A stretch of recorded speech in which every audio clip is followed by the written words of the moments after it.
السلام عليكم ورحمة الله وبركاته.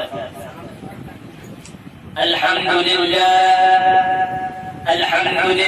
الذي جعل المؤمنين فائزين درجة، والصلاة والسلام على النبي الأمي الذي قال: من تشبه بقوم فهو منهم، وعلى آله وأصحابه الذين كانوا صادقين إيمانا واعتقادا.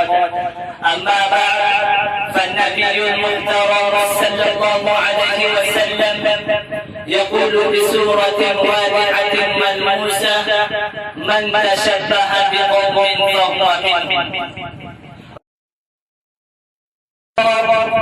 وسادة الأجلة، إني أريد أن ألقي بين أيديكم خطبة عربية مختصرة حول موضوع التشبه بالكفار، فالرجاء منكم جميعا أن تثبتوا واعملوا بالأمور التي سندت في الخطبة. إخواني في الله، إن الله تعالى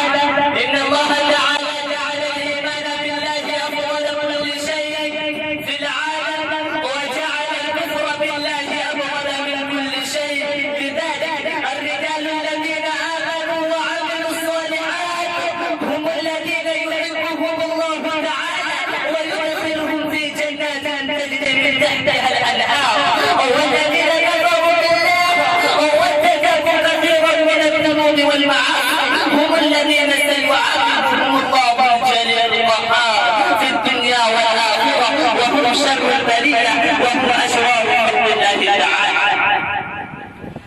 فكيف يناسب للمسلمين الصالحين أن يتشبهوا بالكفار الرجال الكاذبين؟ فكيف يلايقون الذين اسلموا أن يمشوا مشية الذين كفروا من اليهود والنصارى والإنجليزيين الذين سيدخلون نار جهنم خالدين فيها أبدا؟ والأحاديث النبوية الشريفة أيضا تهدي إلى هذا الصراط السهل الذي اختاره القرآن وتولاه كتاب الخالق.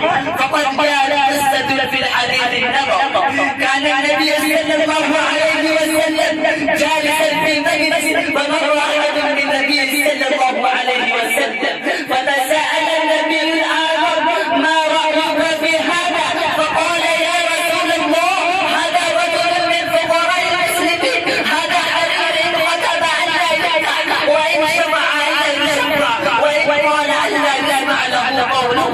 فقال رسول الله صلى الله عليه وسلم: هذا خير من به أو مثل ذلك. هذا الحديث قد نقله الإمام محمد بن إسماعيل البخاري في كتابه الذي أصح الكتاب بعد كتاب الله. هذا الحديث النبوي الذي واجب وبرهان سادر على فهم المسلم الكامل على الكافر. هذا الحديث يدل على علو مقام المسلم الصادق ورفع درجته عند الله تعالى وعند الناس الآخرون. السلام عليكم.